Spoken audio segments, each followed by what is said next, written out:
for nature, for God. This life is not your life.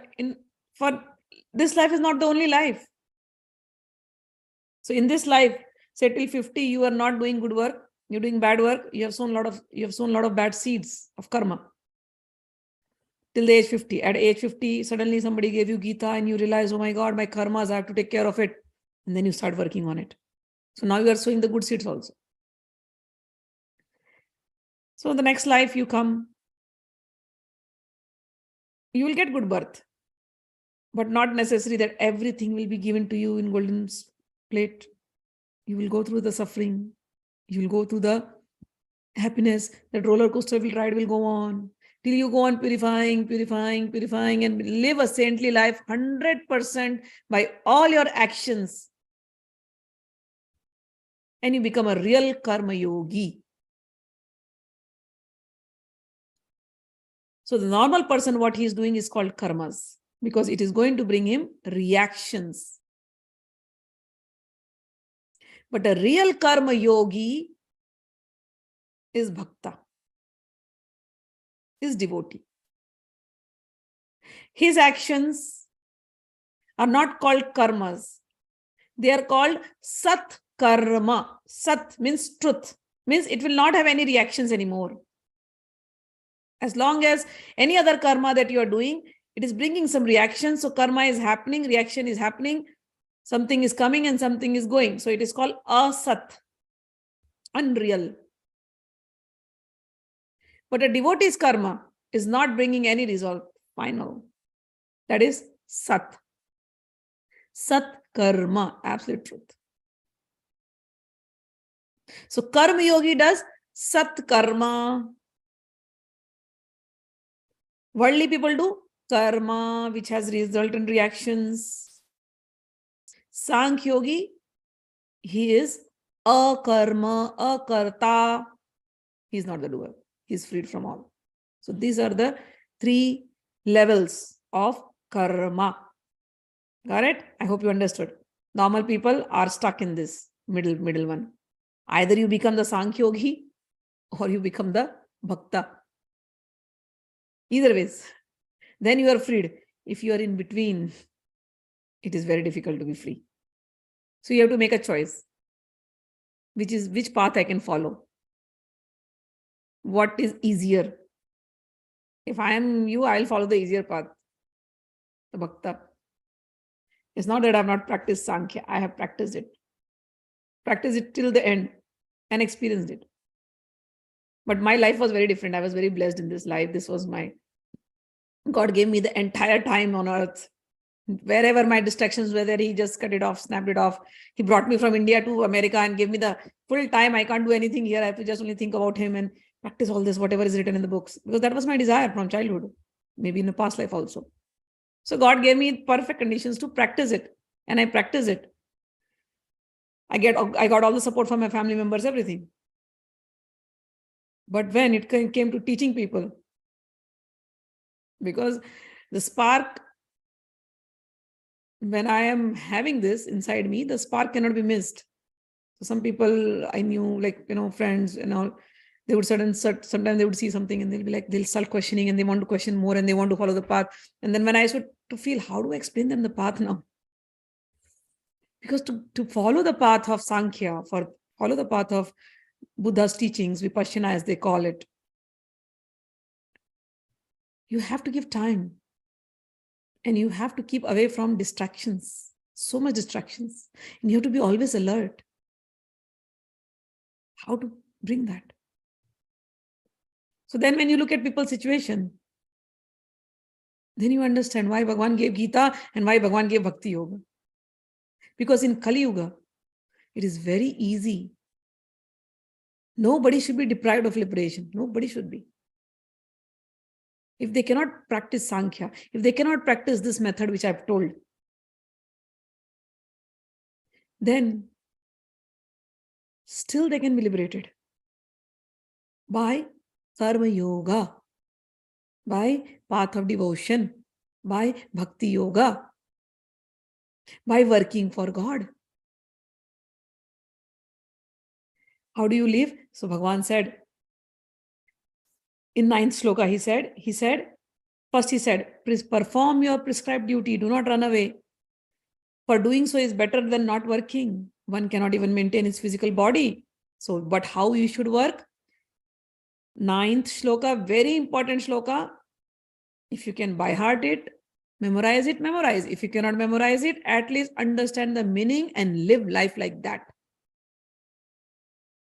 Ninth shloka says, Yagnarthat karmano anyatra loko ayam karma bandhana tadartham karma kaunteya mukta sangaha samacharaha. He says, work should be done as a sacrifice for Vishnu. Otherwise, work will cause bondage in this material world. Therefore, O son of Kunti, perform your prescribed duties for his satisfaction. And in that way, you will remain free from bondage. And then he goes on explaining the process of yagya. Slok number 10. Sa yagya praja srishtva puro vacha prajapatihi anena prasavishva dhvam eshavo astu ishtakamadhuk.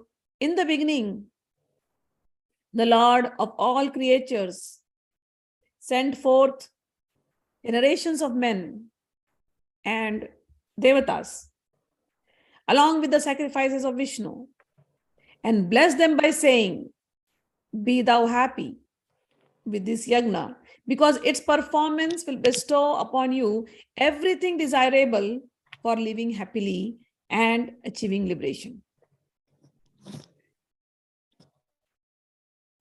Devan, slok number 11. Devan bhavayata tanena tadeva bhavayantu vaha parasparam bhavayanta shreya param avapsyatha. The devatas, being pleased by sacrifices, will also please you, and thus by cooperation between men and devas, prosperity will reign for all. Ishtan bhogan hi vo deva dasyante yagna bhavitaha tairadatan apradayebhyo yo bhungte stena eva saha. In charge of the various necessities of life, the devas, being satisfied by the performance of yagna, will supply all necessities to you. But he who enjoys such gifts without offering them to the demigods in return is certainly a thief. Then the 13th sloka. Yagya shishtashina santo muchyante sarva kilvishahi bhunjate te tvagham papa ye pachanti atma karanat. Here he says, the devotees of the Lord are released from all kinds of sins because they eat food which is offered first for sacrifice. Others who prepare food for personal enjoyment verily eat only sin. I'm going to read the purport of this very beautiful purport. The devotees of the Supreme Lord, or the persons who are in Krishna consciousness, are called Santa. Sant means devotees, Santas. And what is a Santa? Who is a Sant? So one line they take from Brahma Samhita, Prabhupada has written, a Sant is a person who is always in love with the Lord. Who is a Sant? Always in love with the Lord. And what do? It is written in Brahma Samhita, Premanjana Churita Bhakti Vilochanena Santa Sadaiva Hridayeshu Vilokayanti. What do the saintly person do?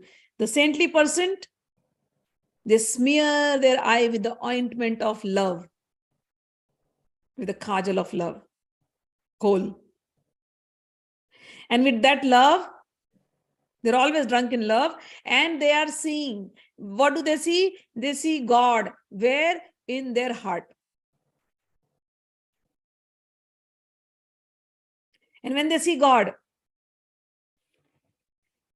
they chant God's name. And what are the God's name? It is written here.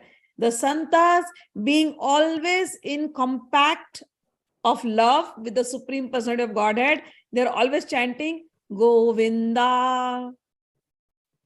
What does Govinda mean? Someone's mic is on. Can you just mute it? Thanks. Govinda. And what is Govinda? Go means your senses, your mind. So how do the santas sing Govinda? You might have spoken this word so many times. Govinda, Govinda, Govinda, Govinda. People say this. But with the bhav, with the feeling, just once chant Govinda and feel that this Govinda means the one who is giving happiness to my senses, to my mind. Just think like that. Feel that. Govind, Govind, Govind, the one who makes my senses happy, the one who makes my mind happy, the one who makes my senses happy, the one who makes my mind happy. Govind, Govind, Govind. Saints, they don't mechanically chant malas. One mantra just triggers that thrill, that joy in the senses. The whole body starts vibrating just by saying Govinda, because the feelings, the feelings of love just starts rising. Govinda, the one who gives joy to my senses, the one who gives joy to my mind. Oh my God, he's with me in all my senses, in all my mind. Govinda, Govinda, Govinda, Govinda. He does not chant mechanically Govinda, Govinda, Govinda, Govinda. No. The joy overpowers everything.